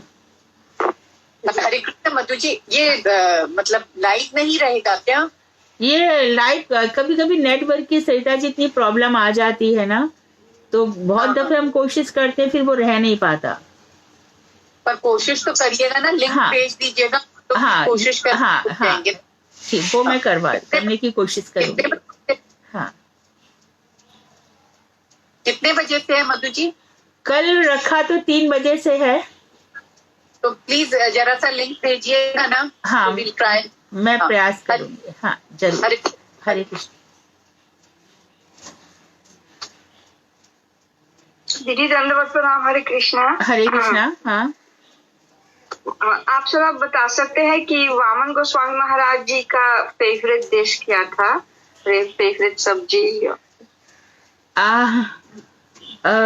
ये लोग गुरुदेव वामन गोसाई महाराज का फेवरेट सब्जी पनीर का भी भाजी खाते थे वो, और ये जो वहां पे मिलता है ना चोखा भाजा, और वो बंगाली आइटम्स है ना वो खाते थे, तो मुझे बनानी नहीं आती। चोखा भाजा, केले के पत्ते का, ये सब भाजी वो खाते थे। आपको भी शायद नहीं मिलेंगी वो माल मुझे, पर पनीर का भाजी बना सकते हो। अच्छा। लेकिन दीदी मीठे में क्या पसंद करे थे? मीठा ये लोग कम खाते, खीरी खाते थे और बंगाली रसगुल्ला सफेद वाला। सफेद वाला, वो गुरुदेव भी खाए, गुरुदेव को भी बहुत पसंद था। ठीक है दीदी, मैं घर पे ही बना लेती हूँ, मैं बना लूंगी आज। अरे वाह, बहुत अच्छी बात है फिर। हाँ, हरे कृष्णा दीदी, जरूर। हाँ दीदी मैं ना डिश बना लेती हूँ सब, मट में जैसे हमारे बनती है ना, हाँ उन्हें देख देख के एक बार अगर मैं देख लेती हूँ ना, पता नहीं मेरे पे ये कृपा तो है कि मैं एक बार कोई चीज डिश में वहाँ मट में बनते हुए देख लूँ, तो मैं घर पे बना के देखूं तो मेरे से बन जाती है। वाह वाह, बहुत अच्छा है। राधा जी की अनुगत्य में रसोई बननी चाहिए। ये सच में मेरे पे राधा रानी की इस चीज में ना बहुत कृपा है कि मैं जैसा भी कोई चीज वहां पे बन रही है और मैं उसे बड़े ध्यान से देख लूं और घर पे मैं उसे करती हूँ तो हो जाती है तैयार। हरे कृष्णा दीदी। हरे कृष्णा, हरे कृष्णा दीदी। हरे कृष्णा दीदी। हाँ, आपने अभी अभी बताया था कि जैव धर्म पढ़ने से कोई भी ग्रंथ पढ़ना जरूरत नहीं है। हाँ। तो आप इसको थोड़ा क्लियर कर सकते हैं? इसमें ये बता रहे हैं कि जो वेद में, उपनिषद में जहाँ पे भी सारा सार है ना, तो वेद उपनिषद इत्यादि पढ़ने की जरूरत नहीं है, ऐसा कह रहे हैं। इसका ये मतलब नहीं है कि हमको भक्ति रसामृत सिंधु नहीं पढ़ना या माधुर कादम्बनी नहीं पढ़ना या भजन रस। वेद उपनिषदों का जो सार है वो जैव धर्म में है। जैसे श्रीमद् भागवतम हुआ है और भगवत गीता है, ऐसे वो नहीं, वो सब तो पढ़ना पड़ेगा, लेकिन वेद और उपनिषदों का सार जैव धर्म में है। इसमें जो है वो कोई उसका एक्सपांशन ही, सब एक्सप्लेनेशन ही हमें सब ग्रंथों में मिलता है। अच्छा। और दीदी और एक प्रश्न है, मंगलाचरण करने का सबसे बेस्ट टाइम क्या होता है, सवेरे या रात मिड डे को? मुझे तो हर चीज 4 साढ़े 4 बजे ही सबसे अच्छी लगती है। मैं कोई भी नया काम उसी समय शुरू करती हूँ। अच्छा, तो मंगलाचरण भी ब्रह्म मुहूर्त के समय करने वो से मेरा फेवरेट अच्छा होता है। बहुत अच्छा होता है, सब याद रह जाता है। हाँ, अच्छा। हाँ, अच्छा, थैंक यू दीदी। हाँ, हरे कृष्णा। हरे कृष्णा। हरे कृष्णा दीदी। धन्यवाद प्रणाम। हाँ, वो परम गुरुदेव भी बोल रहे थे कि हमें मतलब सबसे पहले 2 ग्रंथ जरूर पढ़ना चाहिए, एक जैव धर्म और उपदेशामृत। बिल्कुल, मतलब आपके जो गुरु जी हैं वो बोल रहे थे। बिल्कुल। और अभी जो ये दीदी बोल रहे हैं, मतलब आपने जो बोला ना मंगलाचरण, और ये बिल्कुल सत्य बात है दीदी, मेरे जीवन में हुआ है कि जो चीज हम सुबह कर लेते हैं ना, वो पूरा दिन भर के लिए वो कहते हैं ना कि एक पावरफुल इंजेक्शन, वो पूरा दिन भर असर करता है। और दीदी मुझे ये चीज करते करते ना मुझे पूरा याद हो गया है, तो मतलब गौड़ी गीति कुछ भी बड़ा कम लेती हूँ, जहाँ पे मैं अटकती हूँ या कोई बड़ा कीर्तन हो या कुछ हो तब लेती हूँ। और मैं शालू दीदी को भी बोलती हूँ, तो शालू दी कहती तुझे तो याद है बहन, मुझे तो याद नहीं है। मैं बोली याद हो जाएगी, आप कोशिश तो करो, याद होगा। ये चीजें शालू दीदी को भी बोलती हूँ। हाँ, कल ये सब पद गाना वैष्णव ठाकुर का गुरु परंपरा, ये सब भी गाना है ना। हाँ। अच्छा दीदी, मेरा एक प्रश्न था, मतलब कि प्रश्न है जैसे कि दीदी वैष्णव सेवा या वैष्णव जो हम बोलते, आपने हमें समझाया भी, हमने पढ़ा भी, चैप्टर में भी उत्तम, मध्यम और कनिष्ठ सब पढ़ा, समझ में भी आया। तो दीदी हमारे गुरु वर्ग जो है वो तो गुरु हैं, मगर तो वैष्णव है, उत्तम वैष्णव है। तो दीदी मैं एग्जाम्पल के से बोल रही हूँ, जैसे कि मैं आपको अपने यहाँ बुलाई तो आप तो बहुत श्रेष्ठ वैष्णव हो, मैं बोल रही हूँ, फिर उसके बाद में किसी और वैष्णव को बुलाई, तो दीदी हमें सम्मान सेम नहीं करना है ना, जो ज्यादा मतलब श्रेष्ठ है उसकी श्रेष्ठता की सम्मान करनी है। बिल्कुल, और फिर उनसे जो थोड़ा नीचे है वैसे करना है। हाँ, कि दोनों का सेम सम्मान करना है। नहीं, उत्तम, मध्यम, कनिष्ठ के लिए क्या बताया था, खाली हृदय से प्रणाम करे, और मध्यम का, उत्तम का तो अध्रामृत जो उन्होंने प्रसाद पाया उसको खाए, उसको ये सब है ना। तो दीदी जो साधन अभी जो जैसे चल रहा है, इनके साथ भी ऐसे ही करना चाहिए। कौन चल रहा है? आप समझे, मतलब जो साधन भजन हो रहा है अभी, जैसे और भी वैष्णव हैं, हम कभी कथा सुन लेते हैं या प्रोग्राम में चले जाते हैं, तो जो वैष्णव है हमें उनकी मतलब बात कर रही हूँ, उनके साथ भी ऐसे ही करना चाहिए। देखो, अपने गुरु का तो करना ही चाहिए, और जिस गुरु का तो और जिसके प्रति आपकी श्रद्धा आ रही है, आपके हृदय में भक्ति बढ़ रही है, तो आप कर सकती हैं। अपने गुरु का तो करना ही चाहिए। हाँ, यदि आपको लगता है गुरु का तो करना ही चाहिए दीदी। गुरु के बाद जो और भी वैष्णव अभी सब हो रहे हैं, कोई प्रचार कर रहे हैं, कोई कुछ, क्योंकि ना मतलब मैं एक चीज ना मेरे दिमाग में मतलब खटक नहीं रहा है, क्लियर ही है, मगर वो चीज मैं आपसे पूछना चाहती हूँ। कोई भी वैष्णव हो या कुछ भी, उसमें कोई कमी हो, कुछ भी हो दीदी, हमें नहीं दे, अगर जो वैष्णव को हमारे गुरु एक्सेप्ट कर रहे हैं, तो दीदी मेरे ख्याल से हमें भी उसे सम्मान और हमें भी उसे हरे कृष्णा बोलना चाहिए। हाँ, अभी हमें तो नहीं पता कि हमें तो आज तक नहीं पता लगा पाए कि हमारे गुरुजी ने किसको एक्सेप्ट कर लिया और किसको नहीं। नहीं दीदी, मतलब ये बात भी आप ये बात नहीं समझी, आप फिर से समझाओ। नहीं, कुछ क्या है ना रूबी, नहीं कह सकते, अपने हृदय में जो प्रतिफलित हो जाए। परंतु जैसे कि पूज्य गुरुदेव जब घर पे आते थे, तो उनका तो महाराज जी को तो हंसी मजाक भी बहुत छोटे, तो महाराज जी कभी कहते थे, अरे हम बंगाल जाते हैं, उन लोगों के इतने सुंदर सुंदर बाल हैं, उन बालों से वो हमारे चरणों को धोया करते थे। कभी वो कहते थे, अरे ये भगवान श्री राम आए तो कितने फूल बिछाती थी भील ने, तुम तो फूल बिछाया नहीं हमारे लिए। तो महाराज जी से, तो जिस तरह से महाराज जी का हमने किया, हम औरों का तो अभी तक नहीं कर पाए। नहीं, वो तो है दीदी, ये तो अपने अपने गुरु के ऊपर है ना, निष्ठा, श्रद्धा, प्रेम।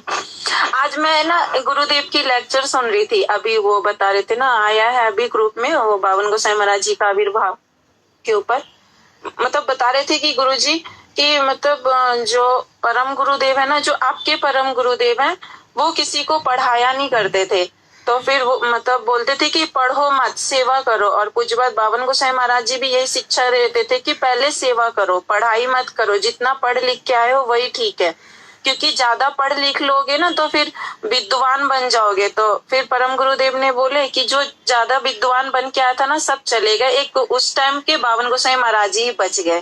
तो फिर ये सब मतलब कथा सुन सुन के ऐसा लगता है कि दीदी मतलब सेवा और जो सिद्धांत की बात है, अभी आपने बताया ना कि जो सिद्धांत समझ जाएगा, फिर मतलब उसको आगे भजन करने में दिक्कत नहीं होगी। तो दीदी मुझे भी ऐसा लगता है कि जैसे मैं सिद्धांत सुन रही हूँ, आप हमें बता रहे हो, तो दीदी और चीजें अच्छी नहीं लगती, लगता है सिद्धांत ही सुनते रहे। बिल्कुल, इससे हृदय बहुत ही पावरफुल हो जाता है और बहुत ही निर्मल हो जाता है, फिर दूसरी चीजें इसमें घुसती ही नहीं है। और जैसे कि कहीं भी डाउट्स होते हैं या कोई गलत बोल रहा है, तो हमारे मन में आ जाता है कि ये इस जगह गलत है ना दीदी? बिल्कुल बिल्कुल बिल्कुल। ठीक है दीदी। हाँ, हरे कृष्णा। आज बहुत इजी डाउट था। हाँ, हरे कृष्णा। हाँ दीदी, जैसे आपने बताया कि शक्ति तत्व, हाँ, भगवान सगुण रूप में हम मानते हैं या निर्गुण रूप में मानते हैं, तो हर जगह उनकी शक्ति विद्यमान रहती है, वो तो रहेगी हमेशा। हाँ, जो असुर होते हैं, हाँ, प्रवृत्ति जो है, उसमें भी क्या कोई शक्ति होती है जो उनसे ये कार्य करवाती है? किसमें? उनके साथ में कोई शक्ति विद्यमान होती है क्या? नहीं, जरा ठीक से बोलो ना, अटक रहा है। अच्छा, मैं ये कह रही थी, जैसे हम भगवान के लिए कहते हैं भगवान कृष्ण की शक्ति है राधा रानी, हाँ, भगवान राम की शक्ति है सीता जी, और इसी तरह शिव जी के साथ पार्वती जी। हाँ, हाँ, तो जो असुर प्रवृत्ति है, जो असुरिक लोग हैं, जो या भगवान के समय पे जो असुर थे, कंस वगैरह, ब्राह्मण वगैरह, वो सब तो भोगवादी है ना, उनका इनसे तुलना नहीं है।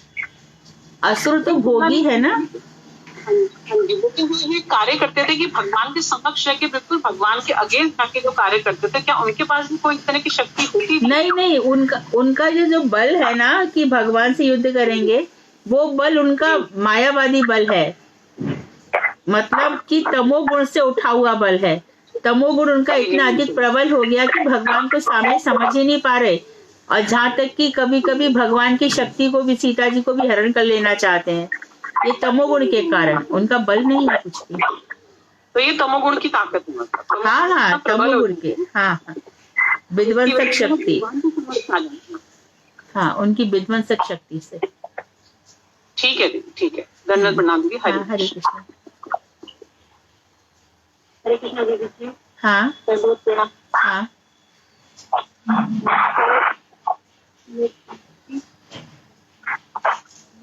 मैं ऐसा क्या करूँगी तो देखने में बहुत अच्छा लगेगा। हरे कृष्णा। हरे कृष्ण दीदी। हाँ बोलो। कल मैं ऐसा क्या करूँ जिसको देख के गुरु जी को अच्छा लगेगा।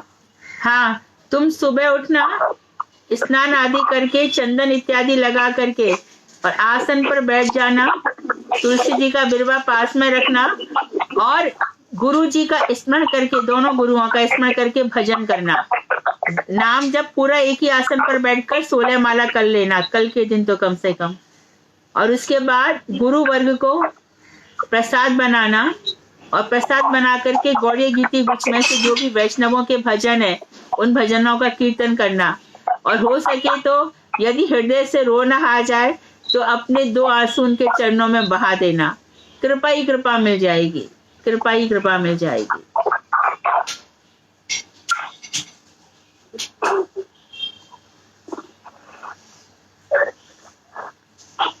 करोगी? जी जरूर करूँगी मैं। देखो वो सब इसलिए आपसे पूछ रही थी, आप बता सकती है ना क्या उन्हें अच्छा लगेगा, क्या नहीं, क्या क्या। भजन से गुरु वर्ग बहुत संतुष्ट होते हैं, बड़ी कृपा कर लेते हैं, भजन से ही संतुष्ट होते हैं। भक्त्या तुष्यति माधव, भक्त्या माँ भी जानाति। अब ये जो हम पढ़ रहे हैं ना, तो इसको कौन जान सकता है? भगवान ने स्वयं कहा है, भक्ति से ही मुझे जाना जा सकता है, भक्ति से मैं संतुष्ट होता हूँ। तो गुरु भी कौन है? साक्षात हरि। तो सुबह गुरु परंपरा पढ़ेंगे, सब गुरुवाष्टक पढ़ेंगे, प्रभुपाद जी का भी पढ़ेंगे सब। सुजनार्बुदराधित पाद युगम युग धर्म धुरंधर पात्र वरम वरदा भयदायक पूज्य पदम प्रणमामि सदा प्रभुपाद पदम। फिर भक्ति प्रज्ञान केशव गोसाई महाराज का भी अष्टक पढ़ेंगे, फिर नारायण गोसाई महाराज, बावन गोसाई महाराज के प्रणाम मंत्र। दीदी मैं तो करती हूँ रोज 4:30 बजे नियम बना रखा है, 4:30 बजे जरूर मैं सबसे पहले गुरु अष्टकम, उसके बाद जो भी आपने बोला वो, हाँ। फिर मंगला आरती, और एक बहुत सुंदर मुझे लगता है विभावरी शेष करके। हाँ, वो बहुत सुंदर है, विभावरी शेष आलोक निद्रा छाड़ उठ जीव, जो लोग बोलो हरि हरि कृष्ण मुरारी। जी जी हाँ, बोलो हरि हरि मुकुंद मुरारी, मुकुंद मुरारी राम कृष्ण हय ग्रीव। इसमें है ना, हाँ। विभावरी शेष में ये जो बोले जा रहे हैं ना, रावणांत कर और माखन तस्कर, ये सब शब्द में बड़े गंभीर अर्थ हैं, बहुत गंभीर अर्थ हैं। जब मैं ये गाती हूँ तो मैं आवाज बहुत तेज करती हूँ, इसलिए कि निद्रा छाड़ी उठ जी। उस टाइम में सबको इतनी अच्छी नींद आई रहती है। कुछ लोग तो समझ में नहीं आता, कुछ आसपास के लोग तो बोलते हैं ये चिल्ला के बोल रही है कि निद्रा छाड़ के उठ के बैठ जाओ जी, मैं तो भगवान का भजन कर रही हूँ, तुम भी करो। भगवान उनका कल्याण करेंगे जरूर। बस मैं बहुत थोड़ी सी दुखी रहती हूँ कि मैं कैसे समझाऊं लोगों को, कैसे समझेंगे ये लोग, इनका कैसे उद्धार होगा। हरि नाम करने में इन लोग की बिल्कुल रुचि नहीं है। इतने सारे देवी देवताओं को लेके बैठे हुए हैं कि कहते हैं कि हम तो अरे तो उनके लिए परेशान मत हो। हमारे बम्बई में एक बहुत बड़ी वैष्णवी है, बहुत ही उत्तम कोटि की, गुरुदेव भी उनसे बहुत प्रसन्न है, लेकिन उनके पति पंचोपासक हैं, कुछ नहीं कर सकते। हम तो कब से कह रहे हैं छोड़ दो, किसी किसी जीव का बदलता ही नहीं है। तो आप बिल्कुल चिंता मत करो, उसका जब भाग्य जागृत होगा, जब उसका मंगल दिन आएगा तो अपने आप हो जाएगा। तुम चिंता करके अपना भजन कम मत करो, अपने भजन पे ध्यान दो। जी दीदी जी, गुरु जी ने मुझे ये आदेश दिया है, मैं उनके आदेश का पालन करना चाहती हूँ। हाँ। भगवान ने भगवत गीता में आदेश दिया है, मैं उनके आदेश का पालन करना चाहती हूँ, पर मैं कैसे समझाऊँ इन लोगों को? गुरु जी ने क्या कहा, इनको समझाओ। उनको उसकी नाम की महिमा बता के उनको कैसे भी करके 100 में से एक को तो कम से कम खींचो उसमें से। ऐसा तो गुरुदेव कभी नहीं कहते हैं, मेरे गुरु जी। आपके गुरु कौन है? भक्ति वेदांत गोस्वामी श्रीधर महाराज जी। कौन से महाराज जी? श्रीधर महाराज जी। श्रीधर महाराज। अच्छा, हाँ हाँ हाँ, वो तो सबका कहना। जी हाँ हाँ हाँ। और भगवत गीता में भगवान ने भी तो आदेश दिया है। भगवान ने कहा है सबको मेरी बात सुनाओ, लेकिन भगवान ने कभी भी ये नहीं कहा कि सबके चक्कर में पड़ के अपना भजन चौपट कर दो। हाँ दीदी, जाय देखे ताय करे मोर उपदेश। गौरांग महाप्रभु भी कह रहे हैं कि जिसको देखो उसको मेरी बात सुनाओ, लेकिन गीता में आप अंतिम अध्याय निकालो 61 से 64 के बीच में भगवान ने साफ कहा है कि नास्तिकों को मेरी कथा मत सुनाना। हाँ हाँ कहा है, स्पष्ट रूप से कहा है। 18वां अध्याय उठाओ, 61 अध्याय के बाद साफ लिखा है भगवान ने, नास्तिकों को मेरी कथा मत सुनाओ। तो साइमल्टेनियसली भगवान ये भी कह रहे हैं कि जिसको देखो मेरी बातें सुनाओ, और वहीं पर ये भी कह रहे हैं कि नास्तिकों को मेरी कथा। तो एक दो दफे देख के देख लो, यदि उसकी प्रवृत्ति आ जाती है, नाम में रुचि आती तो कथाएं सुनाओ, यदि नहीं आ रही तो क्या करोगे, भजन चौपट करोगे। और दीदी जी कोई हरिनाम लिखने को बोलता है कि हरिनाम हमें दे दो, लेकिन हम चाय छोड़ नहीं पा रहे हैं, तो मैं उसके लिए क्या करूं, हरिनाम दे दूं उनको? तुम कैसे दे सकती हो? गुरु जी ने ये आज्ञा दी है, माला दी है, कुछ बोले हैं कि कोई हरिनाम ले तो ये माला दे देना और ये उनसे बोल देना। उन्होंने मेरे हाथ में दी है माला। तो उनको पूछ लो, उनसे ही पूछो कि मैं वो माला तो करना चाहते पर चाय नहीं छोड़ना चाहते, फिर जैसा वो कहे वैसा। जी जी जी जी हाँ धन्यवाद दीदी, धन्यवाद, प्रणाम। ठीक है, तो परसों हरे मिलते कृष्णा हैं। दीदी। हाँ हाँ बोलो। मतलब मैं एक बात बोलना चाहती हूँ, मुझे नहीं पता, बुरा लगे तो क्षमा कर देना। हाँ। बट मेरे भी वही गुरुदेव है दीदी, मेरे को इतने साल हो गए, मतलब गुरुजी का कथा मैं हमेशा सुनती हूँ तो गुरुदेव एक ही चीज बोलते कि पहले आचरण करो, उसके बाद प्रचार करो। हाँ बताओ, कथा सुन के किसी को बताओ, जो सुनना चाहता उसे सुनाओ, ये नहीं कि अपना पूरा जी जान उसमें लगा दो, हमारी भजन ना। पता नहीं दीदी क्यों ये चीज ना मुझे थोड़ा अजीब सा फील होता है अगर मैं अपने गुरुदेव के लिए ऐसा सुनती हूँ तो। ऊपर से सेकंड, इनका नाम क्या है ऊपर से सेकंड में? ऐसा नहीं, मेरे तो राधा जी आप परेशान मत हो जाओ। रूबी जी भी अपनी जगह वही बात कही जो मैंने कही थी, और आपके गुरु जी भी ऑलमोस्ट वही कहना चाहते हैं कि आप सुनाओ, मानते हैं तो ठीक है, नहीं मानते तो अपना भजन चौपट मत करो। जी उन्होंने यही कहा। मैं आपसे ये प्रश्न कर रही थी उस टाइम में कि मुझे अंदर से बुरा लगता है, मैं उन लोग के पीछे नहीं पड़ती हूँ, लेकिन अंदर से एक बुरा लगता है कि इन लोग। अरे छोड़ो ना, कौन कौन सा जीप तुम लेकर अपने साथ में आगे, जाने किस जन्म का किसके साथ क्या लेना देना था, तो इतना माथा लगा रही उसमें नहीं। और पहले अपना मन अरे विरह के लिए मन है, भगवान के लिए रोने का मन है। मैं गुरुदेव, एक स्त्री आई थी जो गुरुदेव ने यही जो तुमसे कहा है ना, वही मैंने खुद गुरुजी के मुख से सुना है। गुरुजी कहते थे मैं तो सोचा था कि तुझे मैंने भगवान के हाथों में दे दिया कि तू भगवान के विरह में रोएगी, तू कहाँ रो रही है, ऐसे गुरुदेव बोले थे। दीदी जी वो क्या है कि मैं 2-3 साल पहले हरिनाम तो मैं गुरुजी से ले ली हूँ, और फिर कथा करती थी, वो निर्विशेष ब्रह्मवादी, और बहुत मुश्किल से वो मेरे दिमाग में से निकला वो कि भगवान नहीं है, किसी को भी पूछ लो, एक ही जगह जाना है, यही सब मैं फालतू का कचरा खुद के दिमाग में भी और दूसरों के दिमाग में भरती थी। फिर बीच में मैंने कथाएं करनी बंद कर दी, ठाकुर जी की बिल्कुल ही कथा करना नहीं, छोड़ दिया बिल्कुल ही। जब गुरु जी को पता पड़ी तब गुरु जी बोले कि तुमने ये सब बंद करके ठीक नहीं किया, जो तुम सुनती हो उसको सुनाओ, कथा बंद मत करो, हरि नाम का प्रचार करो। और माला दिए, जो मैंने उनको बोला कि गुरुजी ये माला है, इसका क्या करूं? बोले ये सब माला रखो और जो भी हरि नाम ले उसको तुम हरि नाम दे देना मेरे नाम लेके। देखो, सबसे पहले तो तुम अपना भजन बढ़ाओ, है ना, क्योंकि तुम पहले ऐसी चीजें सीख कर आई हो। तुमको तो अपना भजन बढ़ाने में बहुत पढ़ना भी पड़ेगा, बहुत सुनना भी पड़ेगा, तब जाकर के तुम्हारी बातों का दूसरों पर प्रभाव पड़ेगा। बजाय माला के उन सब लोगों को गुरुजी के पास ले जाओ, उनसे कहो कि गुरुजी आप माला दे दीजिए।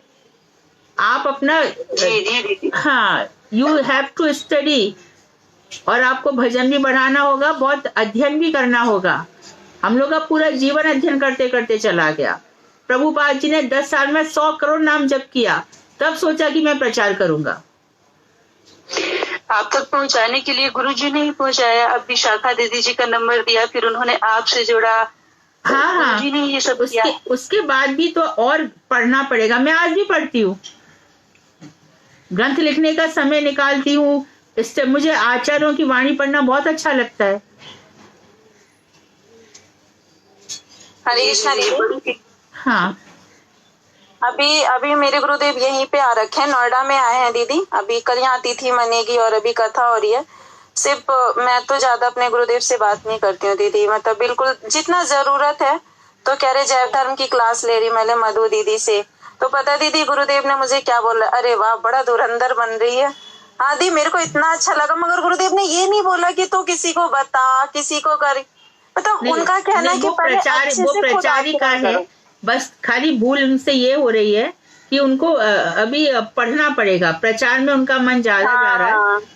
She has to मतलब study. इनको अपनी नहीं, इनको मतलब दूसरे का देख देख के लग रहा है ऐसे हो जाए, ये भी मेरे जैसा है। ऐसा नहीं, इतना आसान नहीं है दीदी। मेरे को 10 साल हो गए भजन में आए हुए, अभी तक मैं भी ठीक से नहीं कुछ कर पाई हूँ। तुम्हारे अंदर देखो, तुम्हारे अंदर जो क्षमताएं हैं, ये जितने लोग भी तुम लोग सुन रहे हो सब क्वालिफाइड हो, क्योंकि जैव धर्म समझना आसान नहीं है। लेकिन तुम सब जैव धर्म समझ भी रहे हो, ट्राई कर रहे हो, पूरी कोशिश कर रहे हो। इसके लिए सब लोग तुम्हारी तारीफ करेंगे कि तुम लोग धुरंधर हो, कहेंगे ही, क्योंकि इसको समझना आसान नहीं है। लेकिन ये भी ठीक है कि प्रचार से पहले बहुत आचरण करना पड़ेगा, ये बात तो ठीक है। और श्रीधर महाराज तो बचपन से ही सबको भक्ति कराते हुए आए हैं, उनकी तो बात ही अलग है। हाँ, गुरुजी को कोई नहीं कह सकता हमारे गुरुजी को तो सब लोग कहते हैं मेरे गुरुजी। वो इतने अच्छे हैं कि कोई शब्द ही नहीं है उनके लिए कहने के लिए मेरे पास। हाँ, तो तुम भी उनके जैसी बनो ना। वो दिन रात पहले भजन किया, मैं उनको जानती हूँ, है ना। जब गुरुदेव थे मेरे गुरुदेव, तब वो खूब कथाएं सुनाते थे। कथा सुना के कितना अभ्यास किया है, तब उनकी वाणी में अमृत हो गया है। लेकिन तुम्हारे लिए अभी थोड़ा सा वाणी में अमृत जब आएगा, जब हृदय अमृत कथाओं से भर जाएगा। हृदय अपना अमृत कथाओं से भर लो।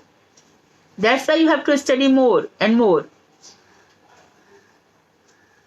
जी हाँ, हृदय भर जाएगा तब मुख से अमृत निकलेगा। जब गुरुजी ने मुझे अचानक से आवाज दिया, जब वृंदावन में कथा हो रही थी, तो उन्होंने जब आवाज दिया राधा दासी इधर आओ, तो मैं डर गई कि मुझे गुरुजी बुला रहे हैं, क्योंकि डांट देते हैं गुरुजी, तो मुझे डर भी लगता है, बाद में अच्छा भी लगता है। कि जब मैं गई तो बोले कि तुमने सब कुछ बंद कर रखा है, ना तुम कथा कर रही हो, ना हरिनाम का प्रचार कर रही हो, कुछ नहीं कर रही हो।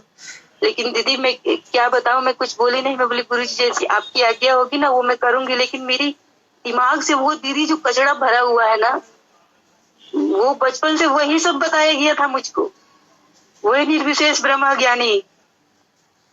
वही तो मैं कह रही हूँ ना। हाँ, तब एक एक करके कड़ियां टूट रही हैं। गुरुजी से कथा सुनती हूँ, वो भी बताते हैं। तो वही थोड़ा सा और पढ़ो, उसके बाद प्रचार करो। उनसे कह देना, श्रीधर महाराज से, पूज्यपाद श्रीधर महाराज से निवेदन करना कि दीदी कह रही है कि मैं थोड़ा सा और 1-2 साल पढूं, उसके बाद प्रचार करूं। जी दीदी जी। हाँ, ये उनसे कह देना। मुझे जब उनकी बहुत याद आती है, मुझे रोना आता है, तो मैं गुरुजी को फोन लगा लेती हूँ दीदी जी। हाँ, अच्छा करती हो, परंतु उससे भी ज्यादा पढ़ो। फोन लगाने से पढ़ाई नहीं हो जाएगी, बहुत पढ़ना पड़ेगा, बहुत पढ़ना पड़ेगा। मैं तो छोटी सी बच्ची रिसर्च कर रही थी, I was just 18 years old. तब से मैं वहां पर हूं. तब भी मुझे ऐसा लगता है कि अभी तो मैंने तिनका मात्र भी स्पर्श किया नहीं है. ठीक है. वांछा कल्पतरुभ्यश्च कृपा सिन्धुभ्येव च पतितानां पावनेभ्यो वैष्णवेभ्यो नमो नमः. कल सबका दिन बहुत अच्छा जाना चाहिए.